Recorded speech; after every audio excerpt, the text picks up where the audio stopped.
to WCWF The Tuesday Show. I'm EJ the Collector, joined as always by my trio's partners, the Icon Ali and the Maximum Male Model A-Town Way Down TG. Gentlemen, you doing all right tonight? Doing great. How are you? We're doing great. Doing great. I'm doing great. Good to see you. Good to talk some WWE this week. First, thank you for joining us, everybody. We're on Twitter at WCWF Pod. Our YouTube channel is Wrestling Chat with Friends. Our Facebook page is Wrestling Chat with Friends. Like us, share us, tell a friend so we can grow this community. So let's talk about, we've had a SmackDown, we've had a Raw, and we've had a Premium Live event, a Crown Jewel, since we last talked. So we're going to get into all that. There is lots to talk about. But before we do, a special segment, a new segment we're going to have on. We're going to have a wrestling video game review. I'm bringing on the world. This is Eli. Eli, the world. Say hi. Hi. Hey, bud. Good to see there. you. Hi. Eli, you recently picked up a new video game. Tell us what it was and tell us what you think of it. WWE 2K22. It's pretty good. Definitely better than the last one. Now, what was the last one? 2K20, 20. because there wasn't a 2K21. Uh-huh. Right. So what makes this one better than 2K20? It's way more features and different stuff you can do. Okay. Now, you've had most of the games. Which ones do you have? All of them. Starting with WWE 2K14. 2K14. So he's had 14, 15, 16. You have 17, 18, 19, 20, and 22. All of them now. Where does 2K22 rank? 2. The second best? Behind what? 15. Okay. Tell us about some of the special features in 2K22. So one of the special features is you can light tables on fire. You can light tables on fire in a video game. This is rated M for mature? T. T for team. Gotcha. Okay. What system are you playing these on? Xbox. Oh man, Xbox. how many do you jump around? Are you like today I'm going to play 2K17 and then 21, or is one like a favorite? 15 is the favorite, but it's mainly 22 now. Okay, that's Is high there- praise. Yeah. Is there a type of match that you have liked playing more than others? Because there's one type of match I've seen you play a lot of. Tournament. Tournament? Every time I come in here, you're seemingly you're doing a Royal Rumble. You can just do they have war games as a feature? Because No, war games is the next pay-per-view coming up. I think they do. They have war games. All right. Last question. Of all the characters you've played, who has been your favorite one and why? It's like asking you to choose amongst your children. That's easy for me to do. This is the only one I have. Probably. You're his favorite, Eli. Wait, I missed that. What did he say? Brock Lesnar. So Nice. Brock Lesnar, and is there a reason why? Is he the strongest? Does he have the most moves? What's the His great hair. about his hair? Oh, Is he Farmer Brock or is he like UFC Brock? Like Man Bun Brock. All right, man, button Brock. Man bun Brock. So you give this 2K22 an A. Is that right? So congratulations to them for making a good game this year. Yeah. Okay, excellent. What do you have any thoughts on the current product?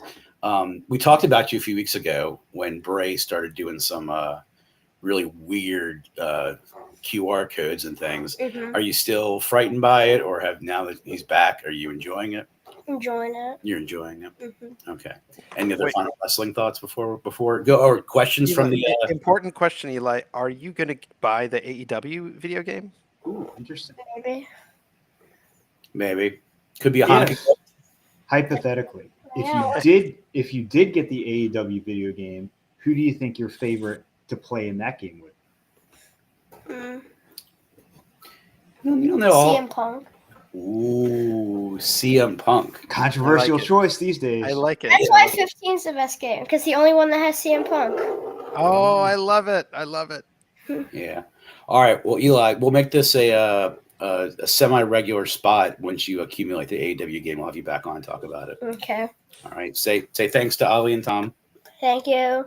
Bye, buddy. you. Good meeting you. Bye. All right. Good work. All right. Well, we got our toy review. High praise for AEW 2K22.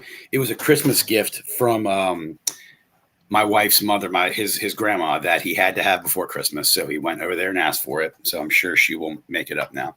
All right. Now let's talk about the real world, not just fake stuff on TV. Let's talk about actual professional wrestling. I want to go through the Crown Jewel results. We'll save that for the back half. But let's talk about SmackDown was pre-recorded from a few weeks before. It was the night before Crown Jewel. There was a Bray segment. We could do a where are we at with Bray today, but we'll save it for after we talk about his Crown Jewel appearance. Anything from SmackDown worth mentioning before we talk about a couple of things from Raw last night and Crown Jewel? Tom, anything on your mind from SmackDown? I'll just say that I was really looking forward to the Mysterio Gunther match, and it lived up to expectations. It's a great matchup between, big guy with a very interesting, unique sort of European style, and of course Rey Mysterio, the great high flyer. The one thing though that I wanted to highlight from SmackDown, because I feel like it was a tape show, like you said, it kind of got lost in the shuffle leading up to Crown Jewel. There was a spot in the Ricochet LA Knight match where Ricochet did a top turnbuckle Hurricane Rana on LA Knight, who was sitting on the top turnbuckle, from the mat. So he jumped from the mat and did a Hurricane Rana on LA Knight, and I was just like, good God, he's talented. And it didn't even seem like LA Knight had to even catch his legs. They got all the way up to his neck and got around it. Yeah. That was crazy. So yeah, Rick, who won that? LA Knight? LA Knight did, yeah. Yeah, cheated, dirty. That's the right call. You're promoting LA Knight. It would have been a mistake, and I can't wait till he gets into some sort of real regular feud. I hope he does. Yeah. Ali, anything from SmackDown that it was memorable for you? I'm trying to think back. I vaguely recall a Sonya Deville match, and I don't remember much, but I remember thinking that I like this version of Sonya Deville better, but I don't remember much about that match. Was that Liz and Sonya? Liv Morgan, I think. Yeah. Liv, yeah. Yeah, and I think Liv won. I believe Liv won too. Yeah, Sonya's not going to get a lot of W's. She's in a role of basically heel jobber, insert here. She can talk, she can perform, but she's one of several superstars who I think have maxed out, and they're valuable. They need people like that on the roster, but you're not going to be seeing. Yeah. I remember thinking I just enjoyed this version of her better. I think she just works better that way, and I was honestly excited to see her wrestle again because I just forgotten that she was a wrestler. So that was cool. Other stuff, I agree. The Ricochet stuff was awesome. Every time I see Ricochet, it's kind of like when I see Pac on AEW. I'm like, oh my God, this guy's so talented. Why isn't he always on the show? But other than that, I don't know that I remember it being a fun SmackDown, a good SmackDown, but nothing really huge for me. I thought for a tape show, it was a good tape show. Would Ricochet and Rey Mysterio, because they're sort of similar, would that be excellent, or would it be too much of one thing? Oh, I think it'd be excellent. I mean, for this is just my personal taste. I'd rather see kind of that contrast and two guys, let's see who could do more flips and stuff. I mean, I appreciate that style, but when it's two guys doing it at the same time, there are times when it works, but you also run the danger, as you said, of moving into too much of a good thing category and making it seem more like a gymnastics exhibition than a simulated combat sport. AEW has that problem where their matches feel more like choreographed performances as opposed to a fight between two people. No doubt about it. Well, Raw last night was a pretty good post Crown Jewel Raw. Crown Jewel, I guess, wasn't a SmackDown exclusive pay-per-view, but it was SmackDown heavy. There weren't a lot of Raw superstars who were there for Crown Jewel. Two things of note happened on Raw last night that I want to talk about, and then we'll see what else we want to discuss before getting into Crown Jewel. One is we saw the return and possibly the end of the 24/7 title. That is one thing that it became obvious as the weeks went by that Triple H was not a fan of that. He was not featuring it on NXT, on SmackDown. It wasn't being talked about. It was still it was still there, but there weren't any of these silly vignettes. Dana Brooke has had the title for quite a while, and just sort of randomly they say, Nikki Cross, who has now become part of this Damage Control faction, after assisting Damage Control, was in the ring, and Dana Brooke came out for the match, and there was a title change. Nikki Cross became the 24/7 champion, celebrated with her new sister perhaps in Damage Control. There's, spoiler from Crown Jewel, there were new tag team champions crowned. So Damage Control is carrying the belts again like they were a week ago this time. And then they kind of went to the back. Nikki is still teasing this sort of crazy character she had from Sanity a little bit, but perhaps with this new twist. She was sort of just like looking off in the distance, like coked out, and just like, I think what she was supposed to do is throw the belt away. She was. She overplayed her crazy look and went into the coked out, zoned out, and the belt, I think, just like sort of slipped out. And I think I saw Bailey crack up behind her, and I could have swore someone else accidentally ran into a wall. Dakota, because she was kind of looking at Bailey and then looking at Nikki. Dakota ran into some protruding thing in the corner. Nikki was staring 30 miles away and knew to maneuver toward the trash can and let it kind of slink off her shoulder, and it sort of hit the edge and didn't go in. And I loved that they left this in. This was so funny. I couldn't believe I was seeing it. It appeared to signify that what they were really showing was that was Triple H throwing that whole idea of that title in the trash can.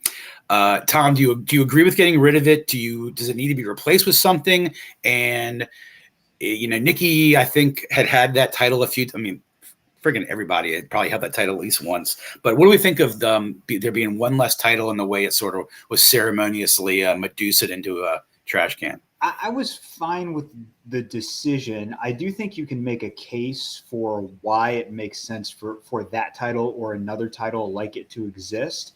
And it's basically because, as we've talked about before, both of your men's world titles are with one person who isn't necessarily on the show every week, and both of your tag team titles are with one tag team. And so having that extra title that is, there to maybe add some dynamic elements to a 3-hour weekly TV show, it can be a positive. Having said that, although I was a fan of it at the beginning because, again, it was something different, I think it had outlived its usefulness. I think getting rid of it now was appropriate. The thing that surprised me was that I thought they would just kind of let it go by the wayside. I was surprised that they reintroduced it only to then sort of semi-formally get rid of it. But I think it's the right decision for where they are right now. Because it was, I guess, sort of like it could be an intergender title. Both men and women had held that title, and celebrities have held the title. Broadcasters have held the title. It became just a complete mockery. Much like the other corporation down in Jacksonville has 2 distinct women's belts, I think a second one for women is not bad, whether it's an IC title, a TV title of some kind, because of the reasons Tom, you said, when that was first introduced, having another title to create a line of secondary storylines for a 3-hour show and 5 hours of programming is important. Ali, do you want to see another women's title be introduced, or do you want to see something else replace that, or are you fine with it just being one less title since it wasn't really addressed? I'll say, Triple H, we only saw it under Vince's creativity. We never saw what it could be under Triple H's or anybody else's. It appears that Triple H had no interest, that it just had the stink of Vince on it, perhaps. But Ali, by WrestleMania, will there be another new title introduced into the WWE? Oh, I don't think so. I'd be surprised if they did. I personally am a big fan of intergender titles. I think they're a lot of fun.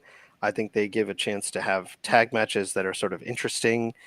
And you can do singles matches, you can do tag matches, but I don't see that coming out in WWE, and I don't think they need one. I think they've got a great women's roster. I think they do a way better job than anyone else in the industry of putting on women's matches. So I think it's pretty cool. I would say that I think in this case, the 24/7 title, even if you had Hunter using it, I think it almost makes the storytelling harder because that title has such specific rules that kind of lends itself to a little bit of silliness. Mm-hmm. You really can't sit down and like plan out matches and plan out feuds because it's sort of wherever it happens. I mean, I guess if you went in like, I guess if Shane was in charge, he would have made it like a WWE Underground kind of thing where everyone's street fighting for it. That might be interesting, but I think it might end up being more goofy than anything. The 24/7 title, I think, will be best remembered by the 45 or 50 reigns of R-Truth. Which and he brought all the great elements of his character. He's so underrated for how he turned every time he comes on, he gets the goofiest stuff to do, and it's so funny. It's so randomly hilarious. Unfortunately, we won't see a lot of him. He announced he has torn his labrum, will require surgery. So the little bit we see of R-Truth is going to have to just wait a little longer. And I cannot wait for his Hall of Fame speech. R-Truth is 50 years old. Mm-hmm. Yeah. The other thing I want to talk about was something that was a little bit of a letdown for me is where this Loomis and Miz, which started out so wonderful. It was creepy. It had like non-paranormal elements that it's like similar to the Bray, but without the paranormal elements. Although at times it was teased, he was appearing in houses, he was tormenting Miz and Maurice. In comes Johnny Gargano. I'm not putting any blame on him. He's just told what to do. But this has become a very convoluted storyline. Tom, you and I have talked a lot about it. I know you want to do a monologue here about it, so I'm giving you the floor. I'm disappointed. I bet Ali is too, but a lot of fans are sort of let down some. Let's hear it. I'm in the exact same place you are. I mean, this is not a knock on Johnny Gargano. It's just that the timing of where this thing went south was when he was introduced as part of the storyline. And all of a sudden it became this thing. It shifted from being this interesting storyline where you really weren't sure what was going on. Like, what is Dexter's issue here? Like, what is this about? To something where it's like Johnny Gargano is the exposition guy and he's going to come out and talk for 5 minutes on every episode of Raw or like show a video clip to really explain down to intricate details about what is happening here. I'm just like, now I'm not interested. It takes too much time. It is tell, don't show, which is the opposite of what you want to be doing. And I have completely lost interest. And this is me saying like, nothing against Johnny Gargano. Dexter Loomis, interesting as a character. Obviously, I like The Miz. And yet, whenever now they come on my screen, I'm like, oh, God, this is going to be bad. I know it's going to be bad. And the last few weeks, it has been that way. So it was the second most exciting thing happening on WWE, but behind the Bloodline, Sammy, behind the Bray return, that was the next most interesting thing that I was certainly paying attention to.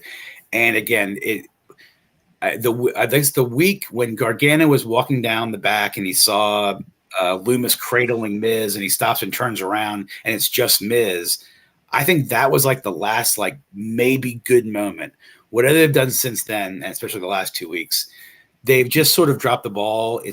I'm perplexed that they had seeming gold in their hands and they've let it kind of go, and it hasn't been some old man's decision to do that, which we could always point to that in the past. Yeah, and one more little note about this. The interesting thing about how this is played out in terms of the storytelling is that typically when you have a story that has an abrupt shift like this, or they give up on it or something like that, it just kind of peters out and kind of goes away. Kind of like, Elias and Ezekiel, that thing where it's just like, all right, this has run its course. Let's just have him get beaten up. And then we'll show a picture of him and his family a few weeks later. And that's kind of it.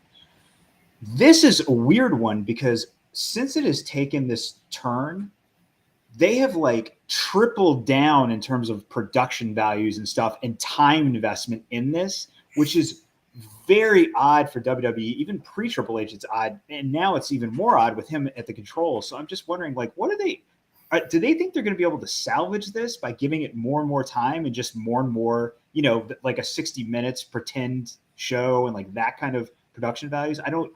I think they should bail, cut their losses on this, just have a match between Loomis and Miz and wrap it up. They had a match that had like Loomis's contract on the line a few weeks ago. Did Loomis win that? I forget how that even never happened because apparently Miz was. This is the behind the scenes. Oh, the injury angle, right? He had an injury. I Yeah, mean, on TV he had an injury, but I mean, in real life, what supposedly happened was he was dealing with an injury, so they didn't have the match. He hit Loomis with a chair before the match started, and they haven't paid it off since. So that's right. Ali, do you share our sentiments? Are you turned off by it, or are you still kind of all about it? I mean, I'm still like, I still want it to resolve itself, but I don't want it to resolve itself upon its own volition anymore. I want it to like come to a head, end, and then go somewhere else. Yeah. Well, as you said, I remember saying on this August program that this was my second favorite thing, maybe even tied with the Bloodline stuff. Yeah. And as I watched Monday Night Raw, I began to turn towards God as I found myself trapped in this match between Johnny Gargano and The Miz that went on for a week. And the more it went on, the more I questioned every decision that brought me to this point. So I don't know how I got there. I don't know how we all ended up here. But I prayed to God to end the suffering. Yeah, no kidding. I mean, I think about The Miz and Johnny Gargano and now Austin Theory and LA Knight. Now, LA Knight I still have hope for because he's looking like they're going to put a lot into him. But again, just the way I kind of described Sonya Deville. A lot of guys who will take up TV time. They'll be entertaining, but I can't see any of them in major feuds, you know, holding anything of meaning, having anything meaningful going forward. And, you know, they just, I liken this back to maybe the 80s where they had so much talent, but they always had stories. You know, Rick Rude and Jake the Snake Roberts were never going against Hogan for the title, but their segments were as memorable and historic as anyone else's. Will we say the same for Miz and Gargano and LA Knight and just sort of this middle of the pack who they just will something about Roman and Seth and I guess Riddle and those guys, it just seems like they're a completely different level that it's like they're not even going to sniff that next level. But I guess you've always thought that.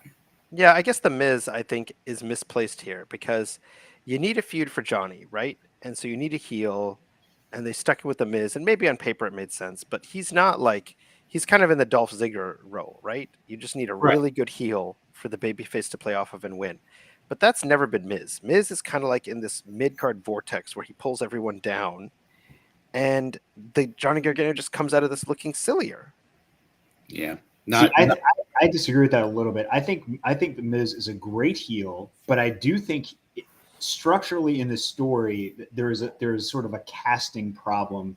So I agree with you to that extent. But the problem is that as we talked about before, this is sort of an odd heel face dynamic because The Miz was portrayed for the beginning part of this as a victim, and now Johnny Gargano doesn't seem like a heroic person. He seems like this sort of tattletale who's like secretly recording The Miz and stuff. So it's like, does that really make him a good guy? I mean, I guess he's not evil, but it's also not. It's not the kind of thing that a traditional wrestling babyface, especially a smaller guy who's supposed to play the role of the plucky underdog, would do. It just seems like kind of a, I don't know. It doesn't put him in the best light. My sort of big picture theory on this, I think the reason things changed with this is that they had a bigger plan that probably made more sense.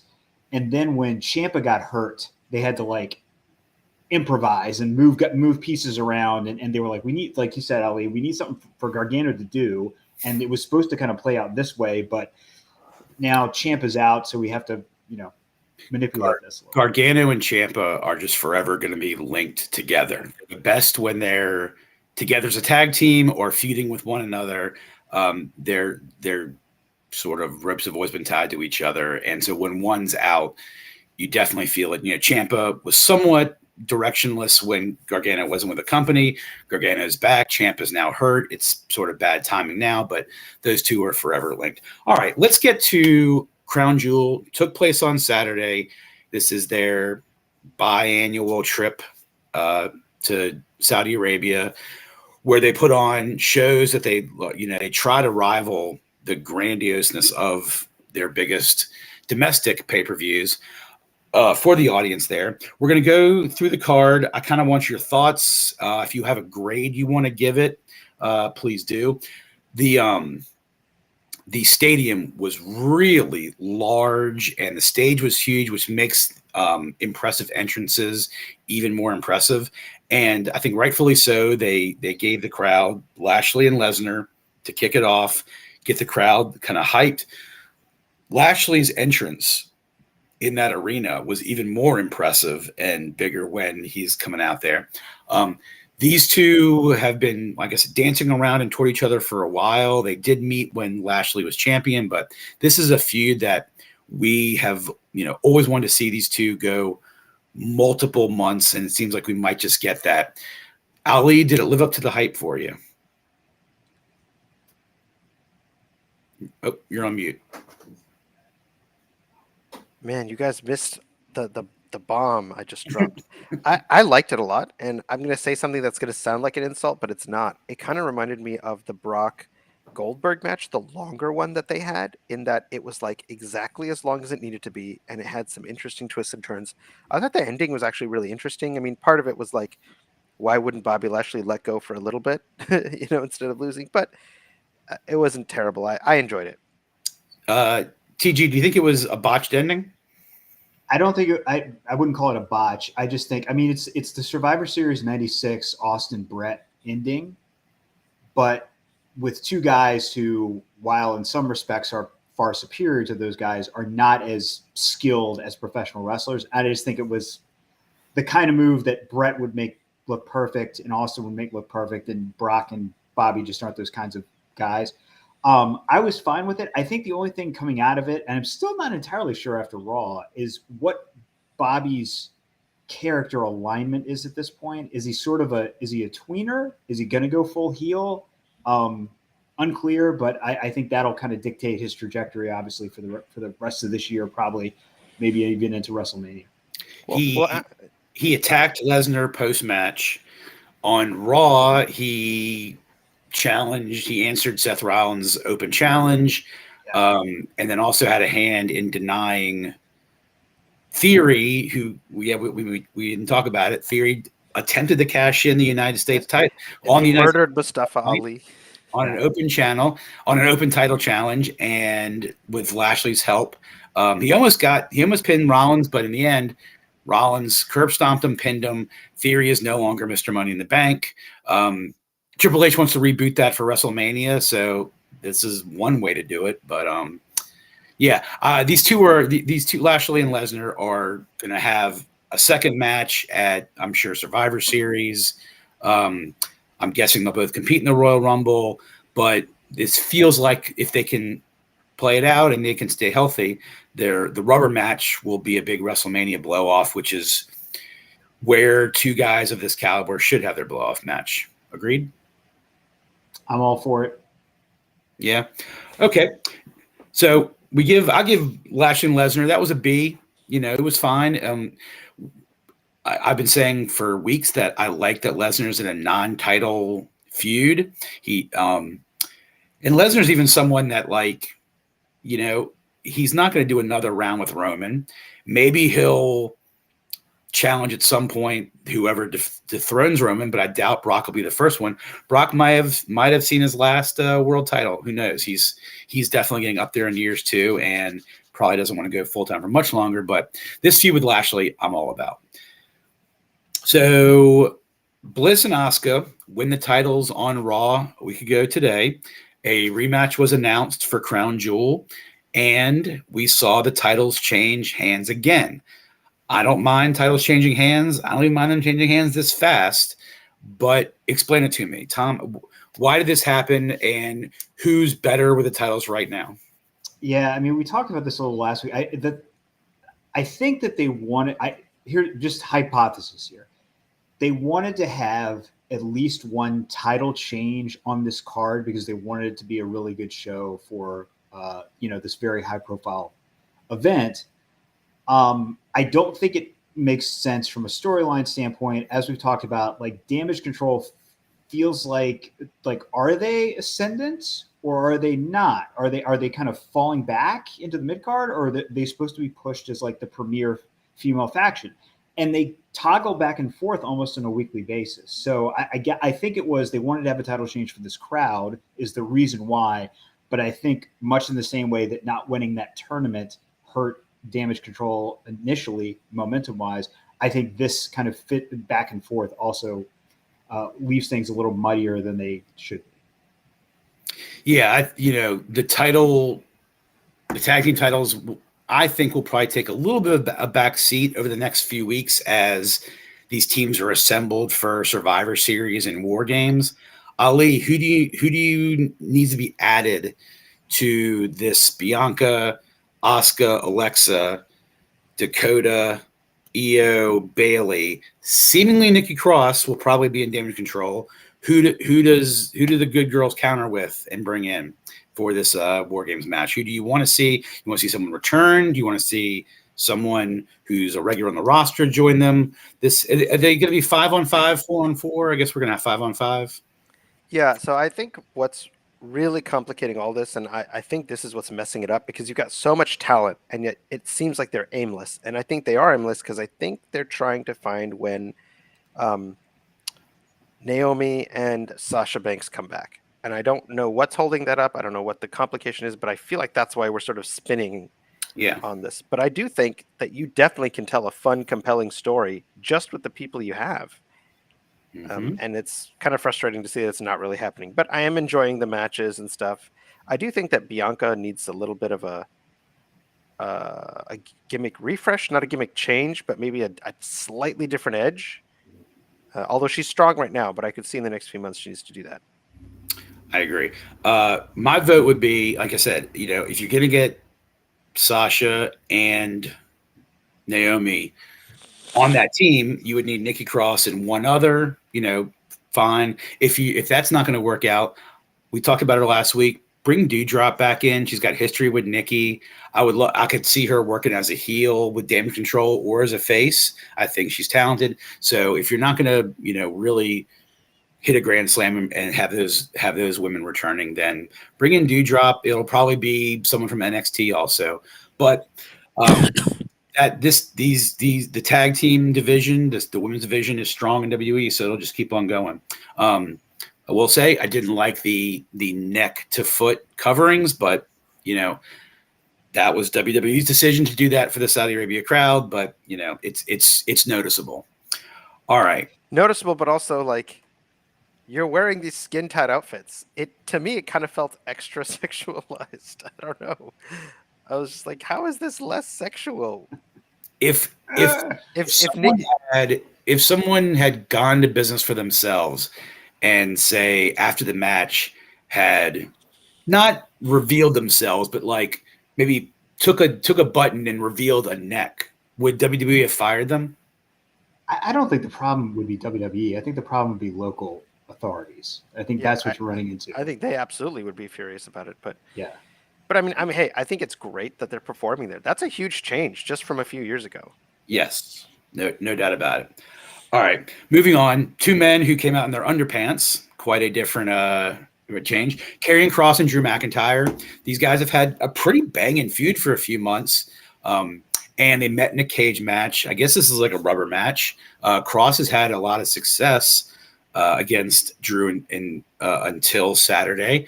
They had it was an okay match.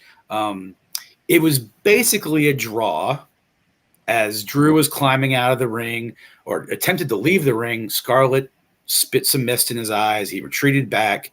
He then climbed over. She had unlocked the door for Karrion. They both came out. In the end, McIntyre's feet hit first. Is this feud over? Are we going to get yet another one? And what'd y'all think of that? I was a little let down because I think Kross, I'm worried that Triple H has already lost a little bit of faith in Karrion Kross, and that kind of stinks, but it's probably on Kross and not on anybody else. I think he's missing something. I don't know what it is, but let's hear what you guys think about how this feud has gone, how the match went, and where they go from here. Tom? We were talking about this a little bit right before you jumped on. I think the concern here is one, I think you're spot on.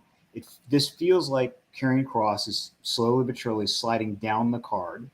When he was first introduced, of course, he immediately injected himself into the main event scene, the World Championship scene, him, Drew, Roman. And now he's clearly dropped a couple of notches since then. I think the thing that was concerning specifically about this match is that, of course, it's set up as, cage match, Scarlett won't be able to get involved, etc. She does get involved, sprays Mace in Drew's eyes again, and he still won. So now the idea is, like, even with her help, Karrion Kross is not at Drew's level. I mean, that's the implication here. Mm-hmm. Do I think the feud is going to continue? Probably so. But at this point, it just feels like Kross needs to get some momentum back against someone else, find somebody else to pair off with. Yep. Ali? Yeah, this was confusing. I know there's some chatter online of people who think that Kross just isn't good enough in the ring. Again, I don't obsess about how good someone is in the ring. My thing is, like, what's the story? The story is Kross comes back. He's presented as a real threat against Drew, no less. Someone who's super over, big dude, was champion. I don't understand that. So they start these matches, every sort of interaction they've had, great entrance, decent promos, and then they get in the ring and, like, Drew pretty much dominates. And then Kross constantly gets interference from Scarlett. But in this one, like, as we were talking earlier, Scarlett interfered and Kross still lost. So he just ends up looking super weak. Like, in this place, I never expected Drew to lose to Kross, right, when they started this feud. But you would think he gets involved in this feud. Kross comes close, but loses, but looks strong in defeat. And he, comes back and does something else later. And instead, he kind of looks like weaker in defeat. And I hope this is the end of it. I don't want to see any more of this. Send Kross against somebody where he dominates and wins easily. There's a lot of mid-card people he could do that to. There is a lot. And, Kross, just doesn't seem like he's going to be a favorite going into Royal Rumble in January. And that's where, I almost sort of thought it was going. But, you've got a lot of – you probably have your best creative who would do wonders with this sort of darker storylines with Karrion Kross and, say, Judgment Day. You've probably got them working full-time on Bray, making sure that gets as weird as it can and not loses its shine, because it probably is the most important. So, maybe they don't have their best squad working with them, their best producers, but Karrion has been sort of underwhelming. Speaking of underwhelming, we got to talk about Judgment Day and the OC. I really like the OC again. I have rediscovered my appreciation for Gallows and Anderson. They've brought this edge back to AJ, which has been great. Judgment Day is just weird. Like, who are they? They're not really judging anybody. They're done judging Ray. He ran away. This has become should be like a Judge Dredd cosplay. You have been judged. This has become Rhea Ripley's faction. She is owning it. She's doing great. They get the win over the OC. Just big slugfest, but Ray is again the X factor in this. On Monday night, they were at it again, and we saw a returning Mia Yim, who seemingly is going to help even up the odds. And this looks like another feature match, possibly for War Games. I guess they will go 4-on-4. Maybe they'll each add another one. I think this was the perfect spot to have Charlotte come back if she was going to join AJ. But they had the match in Saudi Arabia. They've had their Raw confrontation. They've added one more factor to it. Tom, what is your current interest level in Judgment Day and the OC? Any? I mean, I like the individuals who are in that mix. I was probably a bigger fan of Gallows and Anderson than most people, so I was happy to see them back. I think the big challenge is, Ali referenced it a couple minutes ago, but there needs to be a good story here. And when Judgment Day first started, Judgment Day has never regained the momentum that it lost when they made the curious decision to remove Edge from the group. Because when Edge was started the group, it made sense. There was a clear reason for why he was involved and what they were doing. Yep. And now it's just sort of like you said, it's like, well, we don't like Rey Mysterio because his son has joined us. Okay, and now Rey's gone. So now it's like, hey, AJ, will you join us too? And he's like, no. It's like, okay, well, we're going to beat you up. Like that's kind of it. The motivation for why the group exists in the first place isn't really coming across. I would say my interest level is I'm more interested in this than I am in what's going on with Johnny Gargano and Miz. But I would say I'm just kind of like, I'll watch it because I like the individual performers that are involved. And there are a lot of great wrestlers, Dom aside, there are a lot of great wrestlers involved in this feud. And as you said, I think what it has done to elevate Rhea Ripley is a major plus. But story-wise, it's not really doing much for me. Ali, you share that sentiment? I think they've gotten better. I think they definitely started plummeting after Edge left, but they're getting better. It's not like the most interesting thing that I'm interested in, but when it comes up, I'm like, let's see where it goes. I am very into Rhea Ripley. I've been a huge booster of Finn Balor for a while, but like this just, it's okay. I don't hate it. I mean, I'm glad I'm glad it wasn't Emma who came out to link up with AJ. I'll take a Mia Yim. She's a badass. I thought it was going to be Raquel because I thought I'd heard that she was doing the house shows, but this is cool. Mm-hmm. I did not expect Mia. So yeah. I'm excited. I'm open to it. Triple H is definitely creating this roster, and it's like a new coach. He's going to bring in a lot of his players, and Mia Yim was one of them. And I'm okay if this whole thing is just for Rhea. Like, she's pretty awesome. Yeah, that'd be fine. The optics of Omos and Braun Strowman were cool. The 5-star match. Yeah, I mean, the optics of it are impressive. Everything from the way the camera angle looks up at Omos as he comes down the aisle to Braun getting right to his neck and then looking up at him. I didn't expect any real technical wrestling in this, and we didn't get any. In the end, after being brutalized for, I don't know where to go, 6 minutes, Braun scoops him up, power slams him, gets the pin. Fine. That was the ending you kind of knew was going to happen. You give almost. Someone joked that Braun Strowman was like Ricochet in this match. I thought that was hilarious. Compared to Omos, he was.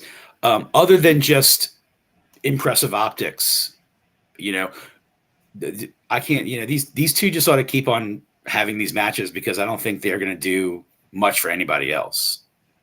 You guys think anything other than that? This was actually better now that I think about it. Do you remember the Braun Strowman Otis match that happened a couple weeks ago? I do.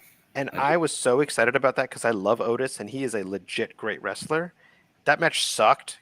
This match surprisingly was better. Omos has actually gotten better. Maybe I'm just being too nice to this match. I thought he was way better than he's ever been.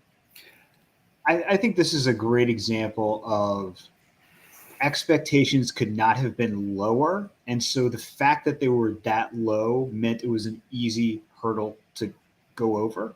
Mm-hmm. So from that standpoint, like you said, it was a spectacle, which is what it was supposed to be.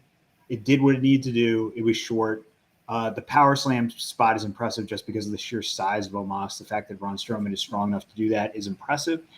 So it was fine. But to Ali's point, I don't know what you do. Like Strowman, you have like there's a little something there. Obviously, he had a run before, so he can talk a little and do stuff. I don't know what you do with Omos. I was actually surprised when he was off TV for a while to get more seasoning or whatever. I thought that was going to be a longer time. I was surprised they brought him back as quickly as they did. I don't know where he goes from here. I don't know what you do with him other than maybe having, gimmicky 3-on-1 matches just to make him look big. Maybe wait till, do we any of us remember Shanky? I mean, is he hurt? Remember Shanky, Jinder's pal? Oh, yeah. Like I see him. I see Commander Aziz, who's back in NXT. You know, those are your next obvious guys because they're just the closest in height, and they can just put on. I mean, Omos is a spectacle. Keep it a spectacle. So there was a tag team title match. The Usos, without Sami Zayn, defended against the Brawling Brutes. We knew the outcome. There was no way the Brutes were taking the title. But let's talk about the fact that there was predictions that this Saudi Arabia crowd knows why Sammy's not there, and they would either ignore it or boo him in any mention. Quite the opposite. They were cheering for him at the press conference. They were cheering for him during the match. Sami Zayn is as over as a superstar can be, and as long as I can remember. So we can talk about the match.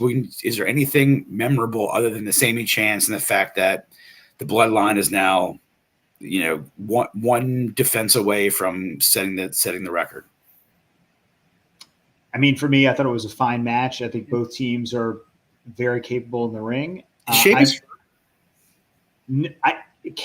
hurt, but the reason he's off is because he got married. He got married. Yeah, because he's advertised for that Noah show. Mm-hmm. That's going to happen. Yeah, it's January, isn't it? I think. Is it in a few months? Yeah. I think that's right. I think it's in January because Nakamura is also on that show against Great Muta, which is Sheamus versus Murder Grandpa. I love it. But no, I like both teams. I mean, the Usos are from an in-ring, like just performance standpoint. The Usos are one of my favorite tag teams I've ever seen. I love watching those guys. And, other than that, it was, as you said, there wasn't really much suspense going in. We knew how it was going to turn out because of the setup with the New Day and the record and everything. But it was a good match. I mean, those two have come a long way since before it was more widely acknowledged they were Rikishi's sons and they were doing the Haka dance. Yeah. I mean, with the really colorful paint. Yeah. I mean, I kind of thought, I can remember some of my earliest tweets, like in 2014, were like, let's break up the New Day. It's getting old. These Usos are nothing but jobbers. Couldn't have been more wrong about both of them. Yeah. So they continue. So the Usos continue to be champions, but what they're doing with their tag team title defense of about to eclipse the record is nothing compared to the work they're doing with Sami Zayn and that dynamic. That is so far better. 2 matches left, world title matches. Bayley and Bianca put on a great match. I think most of us, and I'll check the record. I thought Tom, you predicted Bianca to retain, didn't you? Yeah, and Ali and I really thought this was time for Bayley to go over, and it didn't happen again. Bayley, I believe Triple H, and there's probably info or stats to back it up. Bayley can take these sort of losses because she is one of the top 3 females on the roster, along with Bianca and when she's not hurt, Becky. But Becky has had a relationship with the fans for years. We all think she should be a face, and she probably should be a face, but she has taken just loss after loss, and something's got to turn. And I thought it was good. I thought it was going to happen Saturday. I'm not sure how long it would have lasted, because I think Bianca probably is still a long-term champion, sort of like Roman Reigns is, but Ali, our girl, cannot buy a win. What's going on? I feel like they're repeating the same problem with Bayley they repeated early on when they first brought her up to the roster, where she was so over and she was so popular, and they're like, she doesn't need to win, and she was in that feud with Alexa Bliss, and Alexa ended up going over, which is fine because Alexa's a star, right? That's okay. But that damaged Bayley so badly that they had to turn her heel. Now, maybe this is a face turn for Bayley. I don't know. I don't actually think it would have hurt Bianca to lose here and then chase the title again. I mean, that's ultimately what the best baby faces do. I'm just confused by it. I really didn't think it would have hurt Bianca to lose the title for a month or two, build up Bayley as a heel, and then beat her. I don't know. I feel like they're making a mistake again. Bayley doesn't seem even as credible as she once. She's not. She has to win. She seems morose as this leader. She's not celebrating in her partner's wins as much, and something's missing in this. Tom, do you have the answer to what's missing in this? I just think it's, again, like I said last week, I could be wrong, but my theory is that this is a slow burn character reset that will become a face turn. And I think eventually what's going to happen is, I said this last week, but the other members of Damage Control are going to be like, we can win title matches. You just lose all the time. Like, you're the weak link of this team. You're not our leader. And maybe it's something where putting them in a Survivor Series War Games match where they have 5 people, maybe she's the one who winds up, getting pinned or whatever. And then the other 4 people turn on her, and then sort of in the same way that, except in a way that makes more sense, in the same way that Judgment Day kicked Edge out of the group that he started, maybe they kick Bayley out of her own group. She goes away for a bit, comes back, has turned, something like that. But because you're both right. I mean, you can't have Bayley be this character and just constantly lose week after week. Right.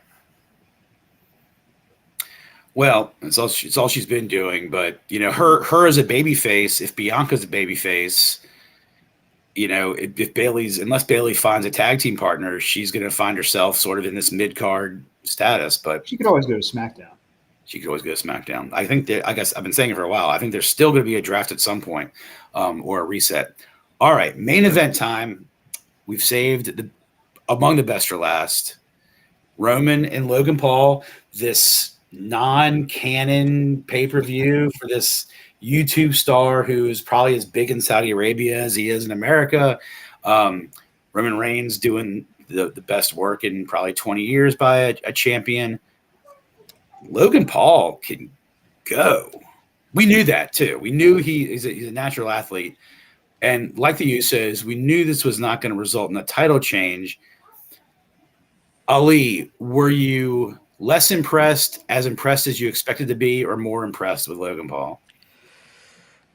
I'm always impressed despite myself. Like, I always want to hate on him, but I just have to openly say the guy is a very talented athlete. He's a very talented performer. He's naturally gifted. He's athletically gifted. God, I hated that he was so good at this. This is smart. And the more I watched it, the more I was like, one, Roman is awesome. Roman's facial expressions, he really played it up. His in-ring psychology is so good. Yeah. I mean, it is not an accident that Roman is so over. And so real quick, I'll just say, I knew that Logan Paul wasn't going to win, but the closer he got, I was like, you know what? Maybe it's not a bad idea to have him be a heel champion that Roman can then beat. I was like, it's not a bad idea to do a double turn here, lean into Logan Paul's heel nature, and now Roman can be the face champion kind of thing. Obviously that didn't happen, and and Logan Paul's really young, so that's still a possibility. But man, and as I thought about it, I don't think it's all that silly to be like this YouTube star, because if you think about it, his whole career has been like a work sort of fights, right? Yeah. They're all work fights. Yeah. Mm-hmm. But he is athletically gifted and talented, and all props to him. I will take nothing away from this guy. I do think it's funny that he really hurt himself badly in a pro wrestling match after actually being in the ring with all these serious fighters. He did, and that's sort of the bummer end of this deal is that I mean, they don't necessarily need to take him off television, but Logan's not going to be in a ring for a whole another year.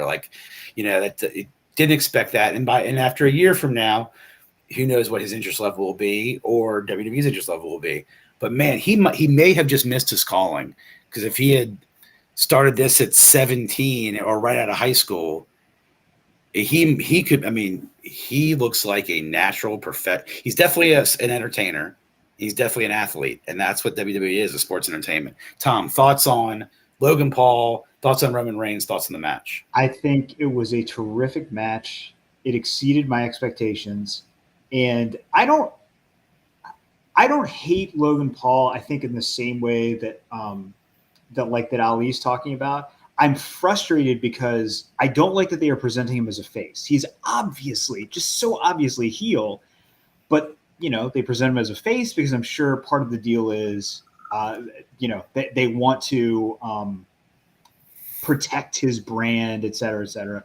And as Cheech just pointed out, I mean, Logan Paul, because I just looked this up, last year, he made $18 million just from his YouTube. 18 million. So he obviously doesn't need the money here.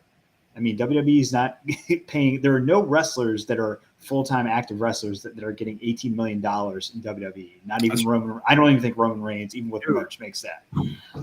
So this is something he genuinely loves.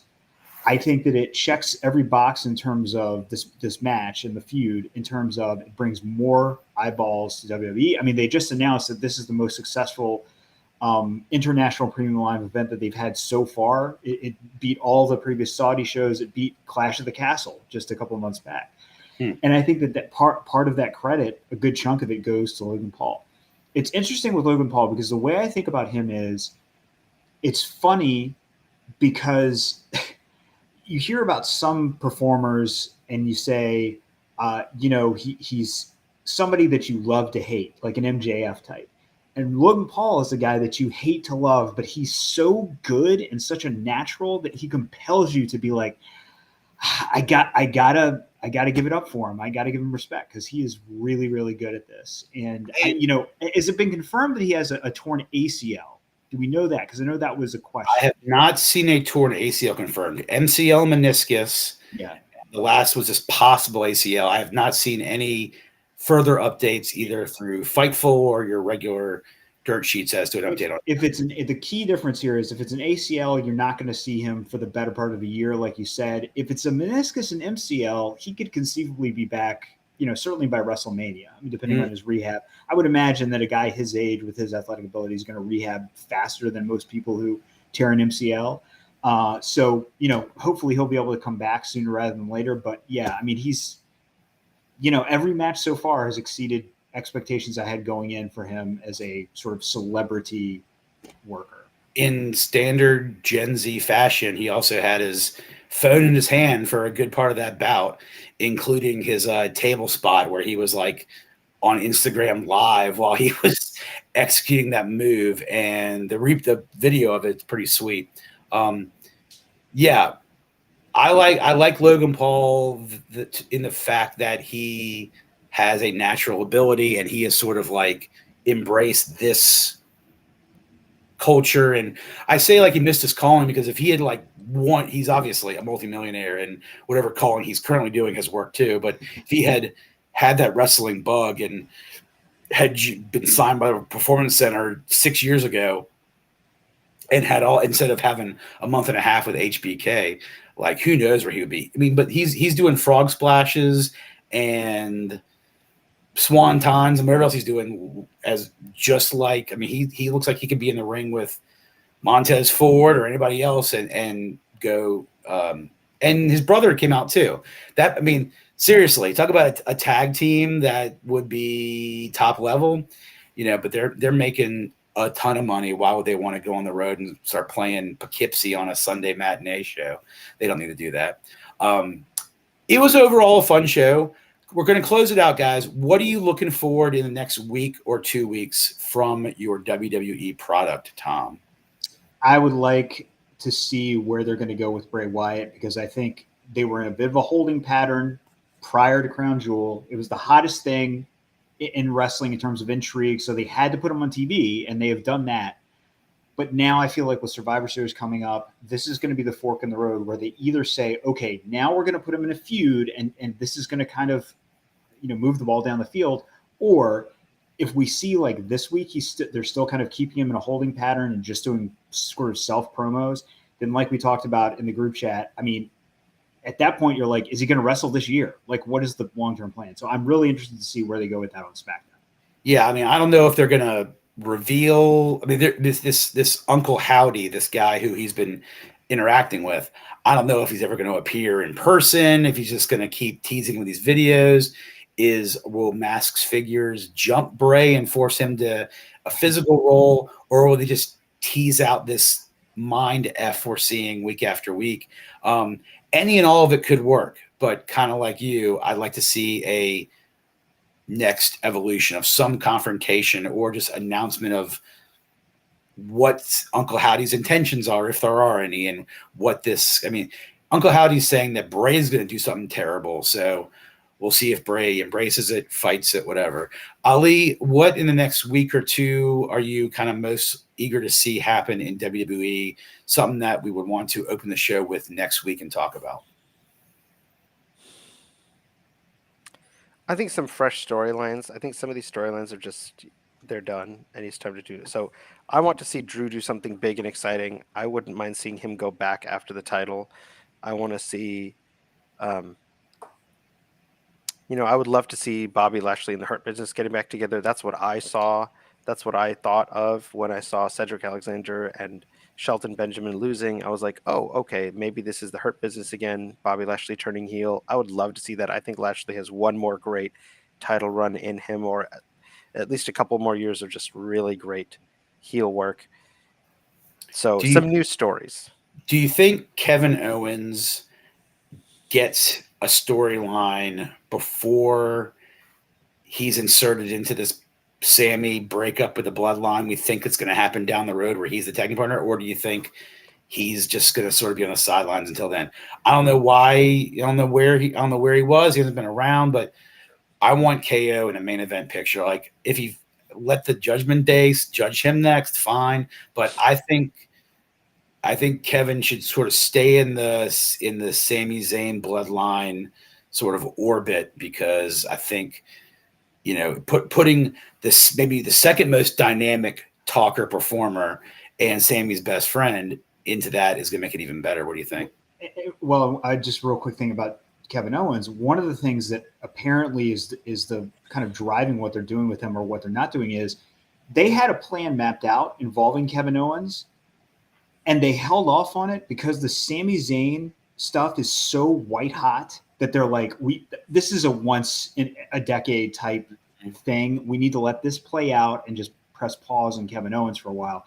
So I mean, I feel bad for Owens because I think his character reset went really well, but I think they're going to maybe hold off on his involvement until they see, like, God, can Sami like challenge for the world title at some point? Like, I mean, is that where this is going to go? And it could, I've said this before, but that is within the realm of possible outcomes here. So it most definitely is. And if it happens, we'll talk about it every Tuesday on this show. You'll see it on YouTube, on Twitter, and for real, share it. Tell a friend about us. If you're into wrestling, if you have friends that like wrestling, turn them on to Wrestling Chat with Friends. We do a Tuesday show that's WWE. We do a Thursday show that's AEW Heavy. Tom and Ali could pop up on any and all shows, but I appreciate you two being here with me each Tuesday. This would not be a good show of me just showing my figures off and rambling about 1980s wrestling. So I appreciate you guys being here. On the Thursday show, we always count it out, but here on the Tuesday show, we get you in a headlock and we make you just tap out. So we'll see you next Tuesday. Thanks for watching. Enjoy WWE. Peace.